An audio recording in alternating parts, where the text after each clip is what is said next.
अस्सलामुअलैकुम students, computer science की दुनिया में खुशमदीद। चलिए टेक्नोलॉजी को समझते हैं। जब हम एआई का लफ्ज सुनते हैं तो अक्सर जहन में एक ही तरह की टेक्नोलॉजी का ख्याल आता है, लेकिन हकीकत में ऐसा नहीं है। एआई के सोचने के आप कह लें दो बिल्कुल अलग अलग तरीके हैं। आइए इसी को जरा तफसील से समझते हैं। अच्छा, तो बात शुरू करते हैं एक बहुत ही आम से सवाल से। ये तस्वीर देखें, जब एक एआई इसे देखता है तो उसे फौरन कैसे पता चल जाता है कि ये एक बिल्ली है? आखिर वो क्या सोचता है? उसके अंदर ऐसा क्या चल रहा होता है कि वो इस नतीजे पर पहुंच जाता है?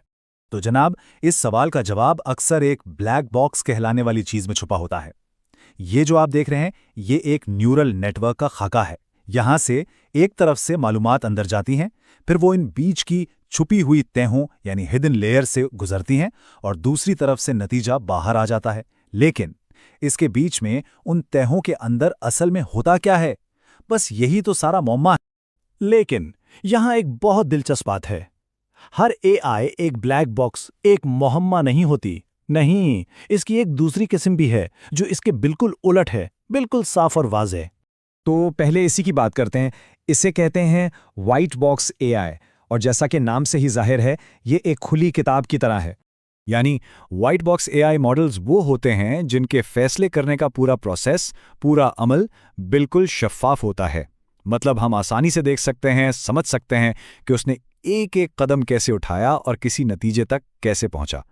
कोई राज नहीं, कुछ छुपा हुआ नहीं। इसको समझने का सबसे अच्छा तरीका यह है कि इसे एक सादा से फ्लो चार्ट की तरह सोचें। एक सवाल, फिर इसका जवाब और फिर अगला कदम, सब कुछ बिल्कुल सीधा सीधा। और ये देखें, ये इसकी बेहतरीन मिसाल है, एक डिसीजन ट्री। ये कैसे काम करता है?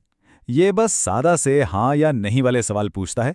जैसे, क्या इस जानवर के पर हैं? जवाब आया हाँ। अच्छा, तो क्या ये उड़ सकता है? जवाब आया हाँ। तो फिर नतीजा क्या निकला? ये एक बाज है। देखा, हर कदम बिल्कुल साफ, बिल्कुल लॉजिकल। और हाँ, सिर्फ डिसीजन ट्रीज ही नहीं है, लीनियर रिग्रेशन भी इसी में आता है। और वो सिस्टम्स भी जो सीधे साधे उसूलों पर चलते हैं, जैसे अगर ये हो तो वो करो। ये सब वाइट बॉक्स एआई की ही फैमिली का हिस्सा हैं। चलें अब वापस चलते हैं इस पुरअसरार डब्बे की तरफ। जी हाँ, ब्लैक बॉक्स एआई, वही जिसकी बात हमने बिल्कुल शुरू में की थी। तो ब्लैक बॉक्स एआई मॉडल्स वो हैं जिनके अंदर का सिस्टम इतना ज्यादा पेचीदा होता है कि हमारे लिए यानी इंसानों के लिए ये समझना तकरीबन नामुमकिन हो जाता है कि आखिर इसने कोई फैसला किया तो क्यों किया। याद है वो बिल्ली वाली तस्वीर? अब समझ में आया कि वो राज कहाँ छुपा था। जी, वो नहीं हिडन लेयर्स यानी छुपी हुई तहों के अंदर है। इन तहों में बेवक्त लाखों करोड़ों कैलकुलेशंस हो रही होती हैं। ये ऐसे पेचीदा पैटर्न्स ढूंढ निकालती हैं जिनको समझना इंसानी दिमाग के बस की बात ही नहीं। तो खुलासा क्या हुआ? एक तरफ है वाइट बॉक्स एआई जिसका पूरा अमल शफाफ है, समझना आसान है और ये साफ साफ उसूलों पर चलता है। दूसरी तरफ है ब्लैक बॉक्स एआई, इसका अमल गैर शफाफ यानी ओपेक है, इसे समझना बेहद मुश्किल है और ये डेटा में बहुत ही पेचीदा कॉम्प्लेक्स पैटर्न्स तलाश करता है। ठीक है, ये फर्क तो समझ आ गया, लेकिन सवाल ये है कि इस फर्क से फर्क क्या पड़ता है? आखिर ये जानना इतना अहम क्यों है? क्योंकि सबसे पहली और सबसे बड़ी बात है एतमाद की, यानी ट्रस्ट की। क्या एक ऐसे सिस्टम पर भरोसा किया जा सकता है जो खुद ये ना बता सके कि उसने कोई फैसला क्यों किया? सोचें जरा, खास तौर पर जब मामला मेडिकल तशखीस का हो या फिर मालियाती फैसलों का। और एतमाद से ही जुड़ा है अगला सवाल, जवाबदेही का यानी अकाउंटेबिलिटी का। अगर एक ब्लैक बॉक्स एआई कोई बड़ी गलती कर दे तो जिम्मेदार किसको ठहराया जाएगा?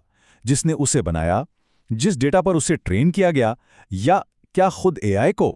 तो आखिर में बात वहीं आ जाती है कि हर काम के लिए एक सही टूल होता है। जहां फैसलों में शफाफियत और भरोसा सबसे अहम हो, वहां वाइट बॉक्स एआई बेहतरीन इंतखाब है। लेकिन जहां मकसद सिर्फ बेहतरीन कारकर्दगी हो, जहां पेचीदा से पेचीदा पैटर्न तलाश करने हो, वहां अक्सर ब्लैक बॉक्स एआई ही बाजी ले जाता है।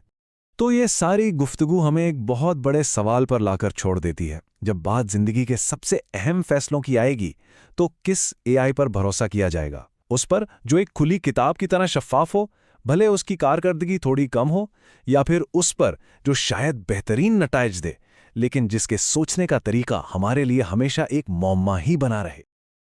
Join us and register now for online transformation.